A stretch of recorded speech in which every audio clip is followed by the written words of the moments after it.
రాజ్య ఐశ్వర్యాణం అభివృద్ధ్యర్థం ధర్మార్థ కామ్యార్థ సిద్ధ్యర్థం ఆయుష్యాది విద్యర్థం మమ సహ కుటుంబేషు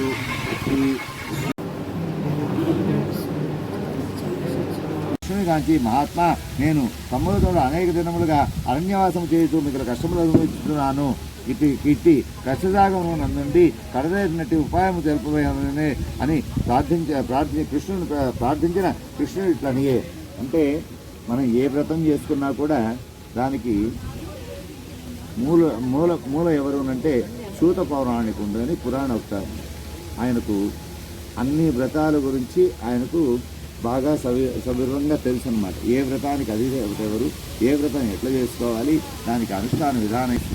ఆయన దగ్గర మనకు ఈశాన్య దిగ్భాగంలో ఉండే నైమిషారణ్యము అనే అరణ్యంలో ఆయన శౌనకాది మహాములందరికీ కూడా ఈ సూత పౌరాణికుడు ఈ వ్రతాన్ని గురించి విశేషంగా వివరిస్తున్నారు. అంటే ఇది అనంత పద్మనాభ వ్రతం. ఈ పద్మనాభ వ్రతం అనేది అంటే ఈ భాద్రపద శుద్ధ చతుర్దశి నాడు పౌర్ణమికి ముందు రోజు వచ్చే రోజు చేసుకోవాలి. ఇది మనకు క్రమంగా ఉండేదన్నమాట. అందువలన ఏంటంటే ఇదే ఈ సూతమహాములు చెప్తున్నారన్నమాట. అంటే ఆయన మొదటగా ధర్మరాజుడు ఈ అడవుల పాలయ్యి అన్నదమ్ములతో కూడా అడవుల పాలైనప్పుడు చాలా కష్టాలు అనుభవించారట. ఆ అనుభవించిన సమయంలో కృష్ణుడే కదా వాళ్ళకు తోడు. కృష్ణుడు పాండవులకు తోడెవరు అంటే శ్రీకృష్ణ భగవానుడు. ఆయన శ్రీకృష్ణుడిని ప్రార్థించాడట, అయ్యా మా కష్టాలు ఎప్పటికీ తీరుతుంది, ఈ కష్టాలంతా పోయేదానికి ఏదైనా మార్గం ఉంటే తెలపండి అని చెప్పేసి వేడుకున్నారట. ఆ వేడుకునేటప్పటికి అప్పుడు వాళ్ళు మొట్టమొదటిగా ధర్మరాజుడికి కృష్ణుడు ఉపదేశిస్తున్నాడు. ఓ ధర్మరాజా, పురుషులకు స్త్రీలకు సకల పాపములు పోగొట్టి సకల కార్యములు సమకూర్చునట్టి అనంత వ్రతమును ఒక వ్రతంబు కలదు. మరియు ఆ అనంత వ్రతమును భాద్రపద శుక్ల చతుర్దశి నాడు వనత్వలైను అట్లు గావించిన కీర్తియును సుఖమును శుభమును పుత్రలాభమును కలుగునని వచించిన ధర్మరాజు తనియే. ఇది ఎప్పుడు చేసుకోవాలి నేను చెప్పి ముందుగా చెప్తున్నారు. అంటే ఈ రోజు అన్నమాట, భాద్రపద శుక్లపక్ష చతుర్దశి రోజు, పౌర్ణమి ముందు రోజు అన్నమాట. అంటే పౌర్ణమి వెళ్ళిన పక్క రోజు నుంచి మహాలక్షాలు ప్రారంభమవుతాయి. ఈ వ్రతానికి వరకు ఏంటంటే ఒక్కొక్క వ్రతానికి ఒక్కొక్క నియమం ఉంది. అదే మాదిరి ఈ వ్రతానికి అనంతపద్మనాభస్వామి వ్రతానికి సంబంధించినప్పటికీ ఎప్పుడు చేసుకోవాలి అంటే భాద్రపద శుక్ల చతుర్దశి నాడు చేసుకోవాలన్నమాట. అంటే ఈరోజు మనం ఏ రోజు అయితే చేస్తున్నాం ఈ రోజు అన్నమాట. అంటే ఒక వ్రతం జరగాలన్నా, ఒక పూజ జరగాలన్నా, ఒక యాగం జరగాలన్నా కూడా ఆయన అనుగ్రహం మనకు కావాలి. అనుగ్రహం ఉంటేనే మనకు ఎప్పుడు కూడా ఎటువంటి ఆటంకము లేకుండా మనకు అన్నీ ఆయన సమకూర్చి మనకు శక్తినిచ్చి ఆయన చేయించుకుంటారు. మనకు సంకల్పం ఉండాలి, చేయాలనే సంకల్పం మందైనప్పుడు చేయించుకుని ఆయన అన్నిటికీ ఆయన దగ్గరుండి మనకు దారి చూపిస్తారన్నమాట భగవంతుడు.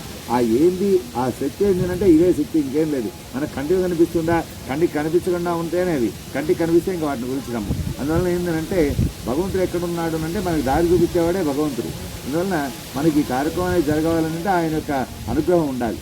అట్లా ముందుగా ఓ రుక్మిణి వల్లభ ఆ అనంతుడు దైవం ఎవరు, అంత ఆదిశేషుడా లేక తక్షకుడా లేక సృష్టికర్త అయిన బ్రహ్మయ్య లేక పరమాత్మ స్వరూపుడా అని అడిగిన శ్రీకృష్ణుడికి మొట్టమొదటి సందేహం వచ్చింది. అయ్యా ధర్మరాజుకు సందేహం ఎట్లా వచ్చిందనంటే ఆయన ఎవరు, నువ్వేమో చెప్పేశావు వ్రతం చేసుకోవాలని, అనంత పద్మనాభుడు అనే పేరే వినలేదే, ఆయన ఎవరు నన్ను అడిగేటప్పటికి అప్పుడు ముందుగా స్వామివారు చెప్తున్నాడు, పాండుపుత్ర అనంతుడు వాడను నేనే. అంటే తానే అనంత స్వరూపుడు అనేది అనంతము అంటే దీనికి అనంతము అని పేరు. రావి చెట్టు ఉందే దీనికి అనంతము అని పేరు. దానికి మీరు విత్తనం వేయని అవసరం లే, ఎక్కడ కూడా విత్తనం మనం నాటిన అవసరం లేదు.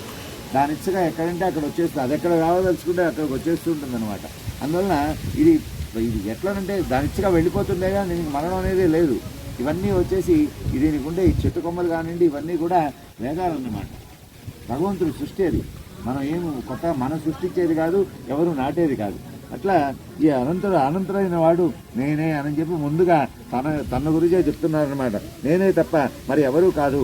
సూర్యగమనముచే కాళాకాష్ట ముహూర్తములనియు పగలు రాత్రి అనియు యుగ సంవత్సర ఋతువు మాసకల్పములనియు నీ సంజ్ఞ కలుగ ఒప్పుతున్న కాలం తెప్పి కలుగో అదియే నా స్వరూపము. అంటే ఈ సృష్టి యందు పగలు రాత్రి శుక్లపక్షము కృష్ణపక్షము అదే మాదిరి దక్షిణాయనము ఉత్తరాయణము ఇవన్నీ కూడా ఈ సంవత్సరాంతంలో ఏదైతే ఉంటుందో నిత్యము ఏదైతే ఉన్నాయో ఇవన్నీ కూడా నా దీంట్లోనే ఉంది తప్పనిచ్చి ఇంకేదీ లేదు అని చెప్తున్నారు. నేనే కాలస్వరూపుడును అనంతులను పేరిన భూభారమును తగ్గించు కొరకు రాక్షస సంహారం కొరకును వసుదేవుని గృహమును జన్మించితిని. నన్ను కృష్ణుని గాను విష్ణుని గాను హరిహర బ్రహ్మలు గాను సర్వవ్యాప పరమేశ్వర స్వరూపునిగాను సృష్టి స్థితి లయ కారణభూతునిగాను అనంత పద్మనాభునిగాను మత్స్య కూర్మ వరాధర స్వరూపునిగాను ఎరుంగును. అంటే దశావతారాలు నావే, నేనే వచ్చేసి ఈ అనంతులను నా స్వరూపం అంటే నా యొక్క సృష్టిలోనే ఇదంతా కూడా. అంటే దీనికి మామూలుగా ఏంటంటే సృష్టి స్థితి లయ మూడు ఉండేది. సృష్టి అనేది బ్రహ్మ, స్థితి అనేది శ్రీమహావిష్ణువు, లయ అనేది పరమేశ్వరుడు. అందువల్ల ఎప్పుడు కూడా ఆయన సృష్టించిన దాంతో బ్రహ్మ యొక్క కర్తవ్యం అయిపోతుంది. కానీ ఈ భూమి మీద ఆ జీవుడు పడిన దగ్గర నుంచి చివరి వరకు కూడా ఈ మధ్యకాలంలో అంతా ఎవరి ఆధీనంలో ఉంటారు అంటే ఆ శ్రీమహావిష్ణువు ఆధీనంలోనే ఉంటారు. అంటే స్థితి అనేది అదన్నమాట. అదే మాదిరి లయపరుచుకునేవాడు పరమేశ్వరుడు. అందువలన సృష్టి స్థితి లయ ఈ మధ్యకాలంలో అంతా మనల్ని వెనుకుండి నడిపించేవాడంతా కూడా శ్రీమహావిష్ణువు అన్నమాట. అట్లా ఆయన వివరంగా చెప్తున్నారు. స్వరూపంగా ఎరుంగుము నీ ఏ నా హృదయం అందే 14 ఇంద్రులను అష్టవశువులను ఏకాదశులను ద్వాదశాదిత్యులను సప్తఋషులను సరిద రుద్రమాది భూవర్లోక సురలోకములను ఉన్నవో అట్టి నా స్వరూపమును నీకు ఎరిగించదును అయిన ధర్మరాజు కృష్ణమూర్తి రాజు జగన్నాథ నీవు వచించిన అనంత వ్రతము ఎట్లా ఆచరింపవలేను? ఈ వ్రతము ఆచరించే ఏమి ఫలము కలుగును? ఏ ఏ దానములు చేయవలేను? ఏ వ్రతము ఆచరించినా ఏమి ఫలము కలుగును? ఏ దానమును ఏ దైవమును పూజింపవలేను? పూర్వము ఎవరు ఈ వ్రతం ఆచరించి సుఖముండ్రి అని అడిగిన కృష్ణమూర్తి ఇట్లనియే. అంటే మామూలుగా మానవుడికి ఏం సందేహం వస్తుంది? ఇంకెవరైనా చేశారా ఈ వ్రతం? వాళ్ళు చేసుకునేందువల్ల వాళ్ళు ఏం దానివల్ల లాభం పొందారు, లబ్ధి పొందారు అనేది ఒక సందేహం వస్తుంది. ఆ సందేహాన్నే ధర్మరాజుడు కృష్ణపరమాత్మ దగ్గర అదే అడుగుతున్నారు. అప్పుడు స్వామి చెప్తున్నారు, ఓ ధర్మరాజా చెప్పేది వినుము. పూర్వయమునందు వశిష్ఠ గోత్రోద్భవమునకు వేదశాస్త్రార్థ సంపన్నుడు అగు సుమంతులను ఒక బ్రాహ్మణుడు కలడు. అతనికి భృగుమహర్షి పుత్రికగు దీక్షాదేవి అను భార్య కలదు. ఆ దీక్షాదేవితోడ సుమంతుడు చిరకాలము కాపురము చేయ దీక్షాదేవి గర్భము దాల్చి సుగుణవతికు ఒక కన్యను కన్ను. ఆ బాలికకు శీలాయను నామకరణం చేసి. అంటే మా వశిష్ఠ గోత్రోద్భవుడైన వేదశాస్త్ర సంపన్నుడైన అంటే సుమంతుడు అనే బ్రాహ్మణుడు ఉండేవాడట. ఆయనకు సంతానంగా ఆయనకు దీక్షాదేవి అనే భార్య ఉండేది. వాళ్లకు భగవంతుని అనుగ్రహం వలన గర్భం దాల్చి ఒక శీల అను ఒక అమ్మాయిని కన్నారట. వాళ్ళు ఆ అమ్మాయిని కనేటప్పుడు ఆ అమ్మాయికి శీల అని పేరు పెట్టారు. ఇట్లుండ కొన్ని జనములకు దీక్షాదేవి తాపజ్వరం మృత్యునందను. ఎదుప సుమంతుడు వైదిక కర్మ లోప భూయిష్టంచే కర్కశయను ఒక కన్యను వివాహం చేసుకున్నాను. అంటే అప్పటి వరకు ఆమె ధర్మపత్నిగా ఉండింది. ధర్మపత్నిగా ఉన్నంత వరకు అన్నీ బాగుండింది అనమాట. ఆమె ఎప్పుడైతే మరణించిందో ఆ మరణం తర్వాత కర్కశ పేరులోనే ఉందన్నమాట. క్రూరత్వం అనేది ఆ పేరులోనే ఉంది. అందువల్ల కర్కశ అనే అమ్మాయిని వచ్చేసి వివాహం చేసుకున్నాట. అది ఎట్లా ఉంటుంది, ఆ దాంపత్యం ఎట్లా ఉంటుంది అట్లే ఉంటుంది అనమాట. ఆ కర్కశ అనే అమ్మాయిని వివాహం చేసుకున్న తర్వాత ఆ అమ్మాయి కఠినచిత్రగాను గయ్యాడిగను కలహకారిణిగను ఉండెను. ఇట్లుండ ప్రథమ భార్యకు దీక్షాదేవి పుత్రిక అయిన శీల తండ్రి గోమున పెరుగుచు గోడల ఎందును గడపల ఎందును చిత్రవర్ణములతో ప్రతిమలను రాయిచు కూటము మొదలకు స్థలములంది అంటూ శంఖ పద్మాదుల వలె బుక్కులు పెట్టుచు దైవభక్తి కలదై ఉండెను. ఇట్లుండగా ఆ శీలకు వివాహకాలం సంప్రాప్తమయ్యను. శీల వచ్చేసి భగవంతుని యొక్క భక్తి ఉన్నందువల్ల ఆ స్వామి యొక్క స్వరూపాన్ని వేసుకుంటూ ఎక్కడ చక్రం వేద్దామా, ఎక్కడ శంకు వేద్దామా, ఇంకోటి వేద్దామా, స్వామిని ఎట్లా అలంకరించుకుందామా, ఏ పద్మం వేద్దామా, దీని మీదే ధోరణి తప్పించి వేరే ధ్యాస లేదు అమ్మాయికి. అట్లా ఆ స్వామి యొద్దే మనసు పెట్టి అదే ప్రకారం చేస్తుండే సమయంలో అప్పుడు ప్రయత్నం చెందుతుందా కౌండిన్య మహాముని ఆ శీలకు అంటే ఆ అమ్మాయికి వివాహ యోగ్యత వచ్చింది. వివాహ యోగ్యత వచ్చిన తర్వాత కౌండిముని కొన్ని దినములు తపస్సు చేసి అంటే వివాహకాలమున వివాహం చేయడం ప్రయత్నం చేస్తుండగా కౌండిన్యమని కొన్ని జన్మలను తపస్సు చేసి పిదప పెళ్లి చేసుకున్న వాళ్ళని ఇచ్చగలిగి దేశములు తిరుగుతూ ఈ సుమంతుని గృహమునికి వచ్చాను. అంటే కౌండిన్య మహాముని అనే కౌండిన్య మహర్షి అన్నమాట. ఆయన తపస్సు చేసుకుంటూ మళ్ళీ అతా తిరుగుతూ ఆ మార్గ మధ్యంలో ఈ సుమంతుడు అనే ఆయన ఇంటికి వచ్చాడట. ఆ సుమంతుడి కూతురే కదా శీల వాళ్ళ ఇంటికి వచ్చారు. వాళ్ళ ఇంటికి రాగానే ఆ శీల ఇట్లు అక్కడ ఈ సుమంతుడు కౌండిన్య మహాముని అర్ఘ్యపాద్యాతులతో పూజించి ఒక ఋషి వచ్చాడు మన ఇంటికి, ఒక బ్రాహ్మణోత్తముడు వచ్చాడు. వెంటనే కాళ్ళకు నీళ్ళు ఇస్తాం, కాళ్ళు కడుక్కొని లోపల నడుచుకొని వచ్చిన తర్వాత అక్షంతలు ఇచ్చి ఆశీర్వాదం తీసుకుంటాం. అదే మాదిరి ఈయన మహర్షి కదా, ఈయన వచ్చారు. రాగానే ఆయనకు పాదాలకు నీళ్లు ఇచ్చేసి ఆయనకు పాదసేవనం చేసుకున్న తర్వాత అప్పుడు పూజించి శుభదినమున శీలయ్యను తన కూతురునిచ్చి వివాహం చేసెను. ఇట్లు వివాహం జరిగిన పిమ్మట సుమంతుడు అల్లునికి ఏదైనా బహుమానం ఇవ్వాలని తలంచి తన భార్య కర్కశేవకు పోయి, ఓ ప్రియురాలా, మన అల్లునికి ఏదైనా బహుమానం ఇవ్వాలని కదా, ఏమి ఇవ్వచ్చునని అడుగుగా ఆ కర్కశ చివుక్కున లేచి లోపలికి పోయి తలుపులు గడిగి వేసుకుని ఇక్కడ ఏమీ లేదు పొమ్మను. అంటే ఆ మనస్సే వచ్చేది కఠినం, మనసు కఠినం, ఆ ప్రవర్తన కూడా అదే మాదిరి ఉంది. అట్లా అమ్మాయి ఏమైనా ఇవ్వచ్చు కదా, అల్లుడు కదా, పెళ్లి చేశాను కదా, ఇచ్చి పంపిద్దాం కదా అంటే ఏం లేదు ఒప్పమని చెప్పింది. ఒప్పమని చెప్పేటప్పటికి తలుపులు ఎగేసుకుంది. అట్లా అంత సుమంతుడు మిగులు చింతించి దారిపత్యమునకై ఈక పంపుట ఉత్తమ కాదని తలచి పెళ్లికి చేయబడి మిగిలి ఉండి పేలపిండి ఇచ్చి అల్లుని తోడ కూతురు పంపను. ఆ పెళ్లి కోసం చేయించుంటే ఆ పేలపిండి వచ్చేసి, అంటే బియ్యపిండితో చేసిన ఇది, ఆ పేలపిండి వచ్చేసి దారిపత్యానికి కోసం ఇచ్చి పంపించిందిట. ఏదో ఒకటి ఆహారం తీసుకుంటారు కదా అనేసి అది తీసుకున్నారు. అట్లా ఉత్తముగా అంత కౌండిన్యులను సదాచార సంపన్నురాలుగును భార్యతోడ బండినెక్కి తిన్నగా తన ఆశ్రమమునకు పోవచ్చు. మధ్యాహ్న వేళ అయిన సంధ్యావందనాది క్రియలు సల్పటకై బండి దిగి చటాకమ్మనకేగను. అంటే ఆ మధ్యాహ్నం సమయం అయింది వీళ్ళ ప్రయాణంలో. మధ్యాహ్నం సమయం అయ్యేటికి ఆ బండి కాస్త ఓరకు పట్టించేసి ఈ మాదిరి తటాకము అంటే చెరువు నది వాటికి తటాకము ఉంటారనమాట.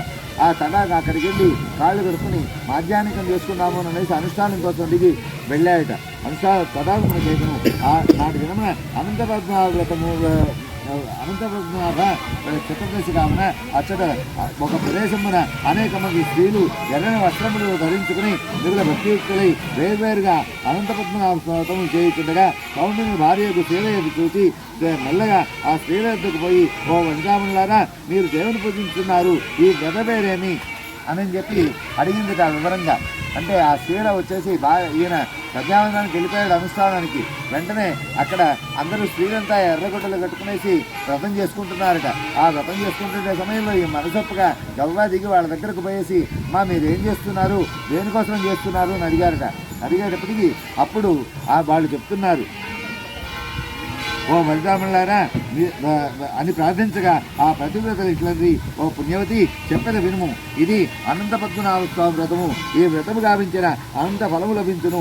మరియు భాద్రపద శుక్ల చతుర్దశి నాడు నదీ తీరమునకు పోయి స్నానం వచ్చి శుభ్రవస్త్రములను కట్టుకుని పరిశుభ్రమైన స్థలమును గోధుమతో అలికించి సర్వతాభద్రమ్మను 8 దళములు గల తామర పుష్పం వంటి మండలము నిర్మించి ఆ మండలమునకు చుట్టూను పంచవర్ణములతోను తెల్లది బియ్యపు పిండిచేతను అలంకరించి నానావిధ ముగ్గులను పెట్టుకుని ఆ వేదికకు దక్షిణ పార్శ్వమున ఉదకపూరిత కలశమును ఉంచి ఆ వేదిక నందు సర్వవ్యాపకుడైన అనంతపద్మనాభ స్వామిని దర్భతో నచ్చి ఆవాహన చేసి, అంటే మనం ఇప్పుడు చేసాం 14 దర్భలు, మీకు ఇప్పుడు పూర్తి ఇచ్చారు సరే 14 దర్భలు అనమాట.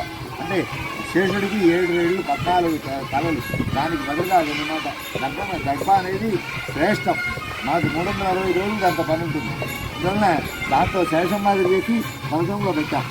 కలశంలో పెట్టి స్వామిని అక్కడ ఆవాహన చేసామన్నమాట. ఆవాహన చేసి వ్రతం చేసుకున్నాం. కృత ధర్మమయం దేవం ముందు మొట్టమొదటి శ్లోకం ఇదే చెప్పారు మీరు. కృత ధర్మమయం దేవం శ్వేతద్విజే స్థితి మరిం సమృద్ధం సప్తగుణై పింగళాక్షం చతుర్భుజం అనే శ్లోకంతో మొట్టమొదటి మీ దగ్గర చెప్పించి ఈ వ్రతం ప్రారంభించడం జరిగింది అను ఈ శ్లోకం చెప్పుతూ శ్వేతద్వీపాసేకు పింగళాక్షమును సప్తపణి మణిబిందును శంఖచక్ర గదాధరులను ధ్యానం చేసి కల్పోత్తర ప్రకారంగా షోడశోపచారములు వనర్చి పరీక్షణ నమస్కారములు గావించి 14 ముళ్ళు కలిగిన కుంకుమతో తడికిన కొత్త గౌరమ్మను ఆ 14 సమీపం నుంచి పూజించి 5 పళ్ళ గోధుమపిండితో 20 యొక్క అభిషమం చేసి నైవేద్యం పెట్టి తక్కిన వాటిని తాను భుజింపవలేను. అంటే మనకు నైవేద్యం తెచ్చుకున్నారు. బెల్లంతో చేసిన నైవేద్యం అనేది స్వామికి చాలా విశేషం.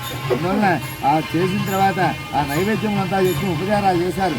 మధ్యాహ్నంతో అభిషేకం చేసి స్వామివారికి ఆవాహన చేసి మొత్తం ఉపచారాలంతా చేసుకుని స్వామివారికి నైవేద్యం సమర్పించుకుని ప్రదక్షిణ నమస్కారాలు చేసుకుని మంత్రపుష్పం సమర్పించుకుని తర్వాత ఈ వ్రతం కథ ప్రారంభించుకున్నాం. అంతా అయిన తర్వాత ఆ ఉండే అందరికీ ఇచ్చిన తర్వాత ప్రసాదం మనం చివరిలో తీసుకోవాలి. మరియు పూజాద్రవ్యములను మిదప బ్రాహ్మణ సమాధానం చేసి అనంతపద్మనాభ స్వామి ధ్యానిస్తుండవలను. ఓ శీల ఇట్లు వ్రతము పరిసమాప్తం చేసి ప్రతి సంవత్సరం నుండి ఉద్యాపన చేసి మరల వ్రతం ఆచరించుండవలను అని చెప్పిన కౌండిన్యమని భార్యకు శీల అన్నది తక్షణమున స్నానమును వచ్చి ఆ శీల సహాయం వలన వ్రతమును ఆచరించి తోరము కట్టుకుని దారిపత్రమును తెచ్చిన సత్తుపిండిని వాయుదానం ఇచ్చి తాను భజించి భోజనాదులచే సంతుష్టుడైన తన పెనిమిటిని బండినెక్కి ఆశ్రమంలోకి ఎక్కను. అంటే ఆమె అప్పటికప్పుడే వచ్చేసి ఆ వ్రతాన్ని అక్కడే చేసుకుంటుట. అంటే స్వామి అనుగ్రహం కాబట్టి జరిగింది. అది లేకుంటే ఎందుకు జరుగుతుంది? అందువల్ల ఆ దారి చూపించాడు. అక్కడే వ్రతం చేసుకున్నారట. ఆ నదీ తీరంలోనే వాళ్ళ ఆ స్త్రీలతో కూడా కలిసి ఈమె కూడా వ్రతం చేసుకుని తర్వాత క్షేమంగా భర్తతో కూడా ఇంటికి చేరుకుంటుట. అంత శీల అనంతవ్రతం ఆచరించిన మహత్వం వలన ఆశ్రమం వల్ల స్వరమయం గాను గృహము అష్టైశ్వర్య యుక్తం గాను ఉండటం కాంచి దంపతులు సంతోషపడుతున్న సుఖంగా నుండి. అంటే ఏమో వ్రతం చేసిన వలన ఆ వ్రతం ఫలం వలన వీళ్ళు ఇంటికి పోయేటట్టుగా ఇల్లంతా బంగారంతో నిండిపోయింది. ఇల్లంతా బంగారంతో నిండిపోయింది, వస్తువులతో నిండిపోయింది. అట్లా ఆ వ్రతం వ్రతమహం వలన వాళ్ళకి ఇంటికి చేరేటప్పుడు ఆ మాదిరిగా అట్లుండ ఒకనాడు దంపతులు కూర్చుండి ఉండగా దురాత్ముండగు కౌండిన్యుడు శీల సంతృప్తి నుండి తోరము చూసి ఒక అంత నీవు అది సంధి ఒక తోరము కట్టుకుని ఉన్నావు కదా, అది ఎందుకు కట్టుకుని ఉన్నావు అని అడిగారు. అంటే తోరం కట్టుకున్నారు కదా, పూజ చేశారు. ఆ పూజ చేసిన తోరం తీసుకొని చేతికి కట్టుకుని వ్రతకలు చదువుకున్నాం. అది ఆ తోరం ఉండేటప్పటికి అతను ఆ భర్త కౌండిన్య మహాముని చూసి అయ్యేమి నువ్వు ఎందుకు కట్టుకున్నావు, నన్ను వశపరుచుకునే దానికి కట్టుకున్నావా అని చెప్పి భార్యను వచ్చేసి దుర్భాషలాడారట. దుర్భాషలాడిన తర్వాత అంటే ఓ ప్రాణనాయక పద్మనాభ స్వామిని ధరించి ఉన్నాను. ఆ దేవుని అనుగ్రహం వలనే మనకి ధనధాన్యాది సంపత్తులు కలిగినవి అనే యథార్థము రచించిన కౌండిన్యుడు మిగులు కోపదృక్కునై కళ్ళెర్ర చేసి అనంతరునిగా ఏదేవుడు దూషించుతూ ఆ తోరమును తెంచి భగభగ మండుతుండేది అగ్నిలో పడవేసును. అంటే ఆ కోపంతో తను ఏం చేస్తున్నాడు తెలియదు. కోపం అనేది మొదటి విరోధి ఎవరు అంటే కోపం. మనిషికి మొదటి విరోధి ఎవరు అంటే కోపం. కోపం వచ్చినప్పుడు మనకు తెలియకుండానే మనం వచ్చేసి కొన్ని చేయకూడని పనులంతా చేస్తుంటాం. అదే మాదిరి ఈ మహాముని కూడా ఆ దీంట్లో కోపంలో ఆ చేతుకుండే ఆ రక్షణ తీసేసి పౌరాన్ని తీసి అక్కడ అగ్ని మండుతుంటే అగ్నిలో వేసేసాడట. అగ్నిలో వేసేసేటప్పటికి స్వామివారికి కోపం వచ్చింది ఇతని మీద. ఎప్పుడైతే కౌండిన్యుడు ఇటు అపకృతి అనొచ్చినందువలన అతని ఐశ్వర్యవంతులు నశించి గోధనములు దొంగల పాల్గొను గృహం అగ్ని పాల్గొను అయ్యను. మరియు గృహము ఎచ్చట పెట్టిన వస్తువులు అచ్చటచ్చడే నశించను. మాట్లాడబోయిన చోటల్లా కలహం సంభవించను. ఎచ్చోటికం పోయినా ఎవరినూ మాట్లాడరు. ఇది అంత కౌండిన్యుడు ఏమీ తోయక దారిద్ర్యముచే పీడింపబడుచు వనగృహంబు ప్రవేశించి శుద్ధాయుధై అనంతవర్ధన స్వామిపై జ్ఞాపకము కలిగి ఆ మహాదేవుడు ఎట్లు చూడవలనని మనమును ధ్యానించుతూ పోయి ఒక చోట పుష్పముల పరకందుకు గొప్ప మామిడి చెట్టును చూసి ఆ చెట్టుపై ఒక పక్షిను రాలుకుంటూ చూసి ఆశ్చర్యము నుండి ఆ చెట్టులో ఇట్లది, ఓ వృక్షరాజమా అనంతరను నామంబు గల దైవమును చూచుటవా అని అడిగను. అంటే ఈయన చేసిన అప్పుడు ఆ ఆవేశంలో ఆ ఒక్క చేతికుండే తోరాన్ని చేసి అగ్నిలో వేసినందువలన స్వామివారి శాపం తగిలిందిట. శాపం తగిలేటప్పటికి ఇంట్లో ఉండేదంతా కూడా ఎక్కడిదక్కడ నశించిపోయింది. ఆ ధనాన్ని సంపత్తులంతా వెళ్ళిపోయింది, ఏమీ లేదు. చివరకు భార్యను చూసే పరిస్థితిలో ఈయన పాటికి ఈయన భిక్షకై బయలుదేరి వెళ్ళిపోయాడు. భిక్షకై బయలుదేరి వెళ్ళిన తర్వాత ఒక చోట మామిడి చెట్టు ఉంది. ఆ మామిడి చెట్టు పచ్చగా ఉంది, పూలు పళ్ళు అన్నీ ఉన్నాయి, కానీ ఒక పక్షి కూడా దాని మీద వాడడం లేదు. అంటే ఏంటంటే ఆ శాపం అనేది ఎట్లా ఉంటుందంటే పచ్చగా ఉంది, అన్నీ తినేదానికి ఓకేమే, కానీ పండు కోరుకుని తినేవాడు లేదు. అక్కడ ఒక పక్షి కూడా వాడడం లేదు. పక్షే వాడడం లేదంటే మనిషి ఏం పోతాడు ఇంకక్కడికి. అందువల్ల అమ్మాయి తర్వాత చేస్తూ ఉండమ్మా, వ్రతంలో ఉన్న తర్వాత చేస్తా అమ్మాయి. తర్వాత అంతా అంటే అక్కడ మొట్టమొదట తను చేసిన దానికి ప్రాయశ్చిత్తం అనేది ఇక్కడ మొదట స్వామివారు ఎక్కడాన్ని వెతుక్కుంటూ వెళ్ళినందువల్ల దీని తర్వాత ఇదంతా ఎందుకు జరిగిందని మళ్ళీ చివర వస్తుంది. మొట్టమొదటి చెప్పారనమాట. ఆ తర్వాత అక్కడి నుంచి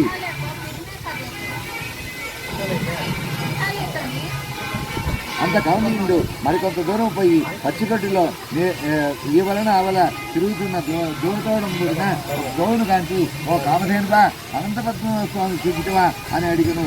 అది తాను ఎదుగునని చెప్పాను.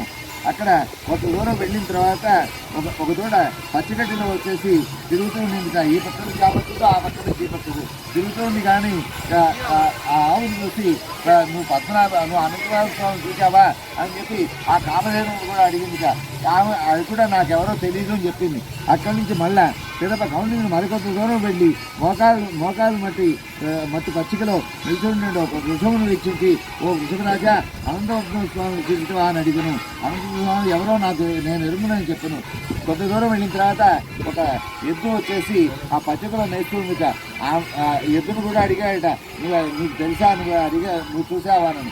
నాకు తెలియదు అని చెప్పిందిట. పిమ్మట మరికొంత దూరం పోగా ఒక చోట రమ్యంపై మనోహరంపైన 2 కొలంకులు తరంగముల తోడను గోదిను కమల కరహార కుముదోత్పలంలోను తోడంగును హంస కారండవ చక్రాలను ఒక కొలం నుండి జలంబులు మరొక కొలంలోకి పొరలుతుంది కాంతి, ఓ కమలాకంలాగా మీరు అనంతపురం చూసిరా అని అడిగను.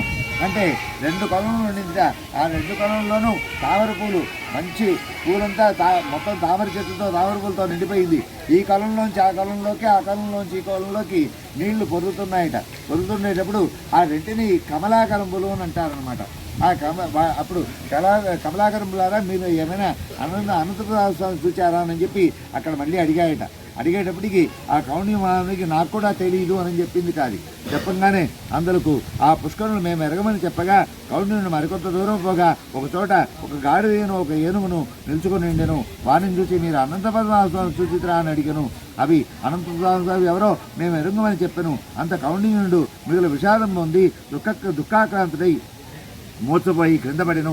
అప్పుడు భగవంతుని కృప కలిగి వృద్ధ బ్రాహ్మణ రూపధరుండై కౌండిన్యుని చెంతకు వచ్చి, ఓ విప్రోత్తమ ఇటు రమ్మని పిలుచుకుని తన గ్రొంబునకు కొనిపోయాను. అంత ఆ గ్రొంబు నవరత్న మణగజముకు దేవాంగతోడను కొడియు ఉండటం కాంచి ఆశ్చర్యం ఉంది. అంత గరుడ సేవించుకు శంఖచక్రను ఉండు ఆ స్వరూపమును పద్మనాభ స్వామి చూపించిన కౌండిన్యుడు సంతోష సాగరమగ్నుండై భగవంతుని ఈ విధముగా ప్రార్థించను. అక్కడి నుంచి ఆ కౌండిన్యుడు ఆ మాదిరి దుఃఖంతో ఉండేటప్పుడు స్వామివారి ప్రత్యక్షంగా ఒక వృద్ధ బ్రాహ్మణ రూపాన్ని ధరించి అతని దగ్గరకు వచ్చి, అప్పుడు స్వామివారి అనుగ్రహం కలిగింది అతనికి. అప్పుడు నేరుగా ఆయన తీసుకెళ్ళాడట ఇంటికి. అక్కడ తీసుకెళ్ళేటప్పటికి ఆ ఇల్లంతా కూడా నవరత్నాలతో నిండిపోయిందిట, బంగారంతో నిండిపోయినప్పుడు అక్కడికి వెళ్ళి అప్పుడు స్వామి ఆయన యొక్క నిజస్వరూపాన్ని చూపించేటప్పటికి అప్పుడు ఇతను చాలా సంతోషపడ్డాడట కౌండిన్యుడు. అప్పుడు ఈ విధముగా భజించను. నమో నమస్తే చెప్పండి. నమో నమస్తే వైకుంఠ శ్రీవత్స శుభలాంఛన నామ స్మరణ పాపమశేషం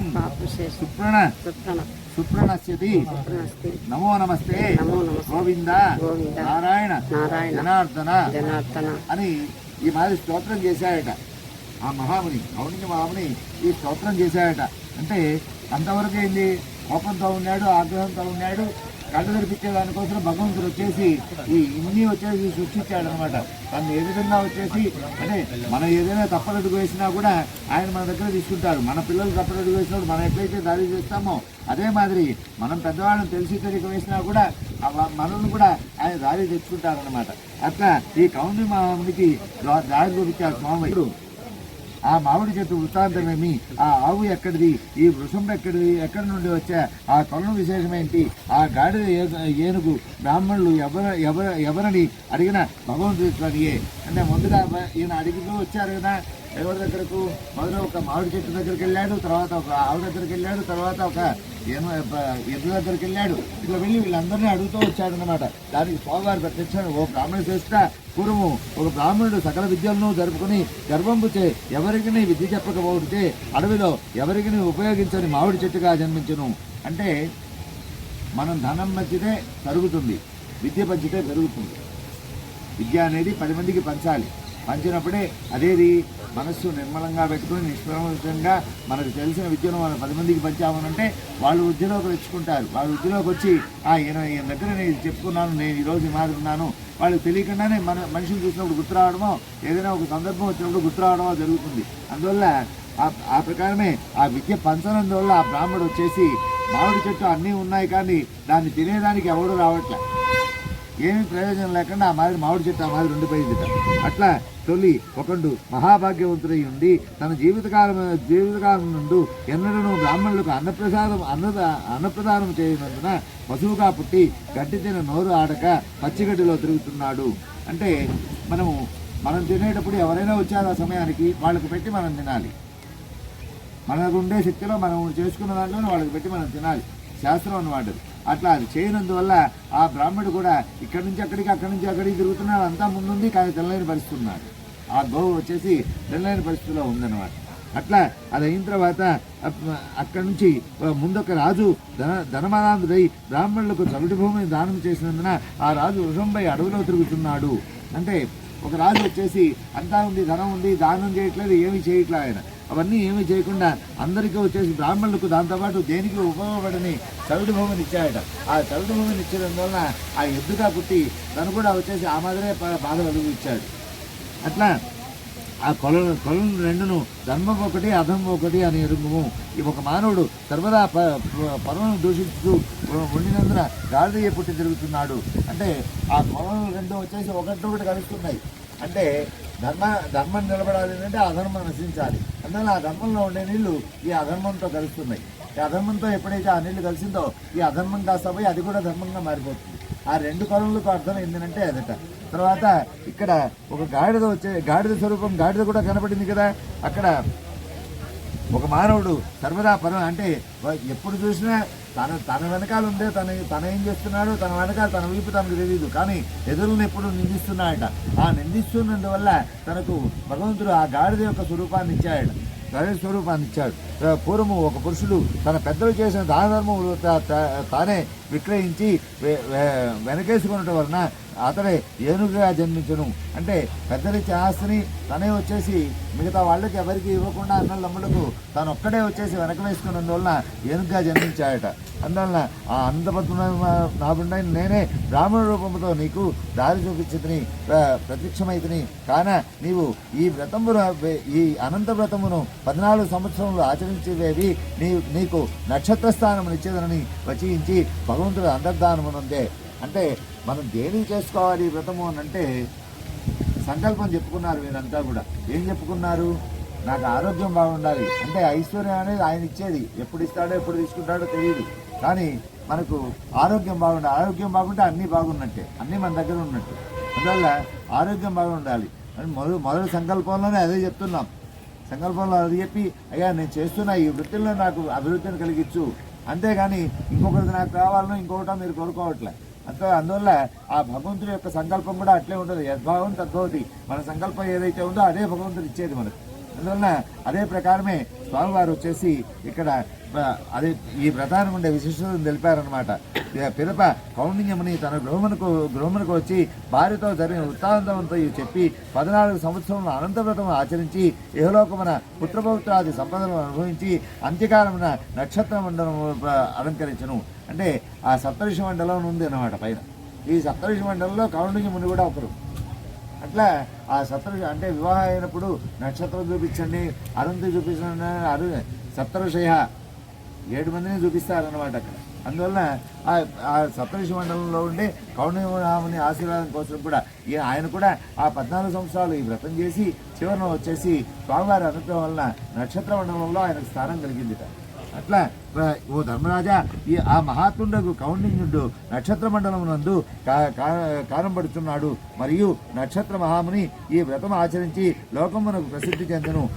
నగర, దిలీప, భరత, హరిశ్చంద్ర, జనక మహారాజు మొదలకు అనేక రాజులు ఈ వ్రతం మనర్చి ఏలోకమును రాజ్యములను అనుభవించి అంతిమన స్వర్గమును మందిరి. కావున ఈ వ్రత కథను సాంగము వినివారులు ఏలోకమున అష్టైశ్వర్యములు అనుభవించి పిదప ఉత్తమ పదం పొందుదురు. ఇది ఈ కథ చదువువారులకు వినవారులకు కూడా స్వామివారి అనుగ్రహమున ఎల్లప్పుడూ వాళ్ళందరికీ కూడా స్వామివారి అనుగ్రహం కలిగి అష్టైశ్వర్యాలతో ధనకనక వస్తువాలతో ఎప్పుడు సుఖంగా ఉండాలని చెప్పి స్వామివారిని ప్రార్థిస్తూ ఇట్లు భవిష్యోత్తర పురాణమున చెప్పబడిన అనంతవ్రత కథను మీకు అందరికీ కూడా తెలపడం జరిగింది. ఇది వ్రతకథాయ సంపూర్ణ న్యాయేన మార్గేణ మహిమహిషా గోబ్రాహ్మణేభ్య సోమస్తు నిత్యం లోకా సమస్త సుఖినో భవంతు. ఇదండి నది, పెన్నా నది అండి. ఈ నది పక్కన వ్రతం చేస్తున్నారండి. ఇదండి అనంత పద్మనాభ వ్రతం అండి.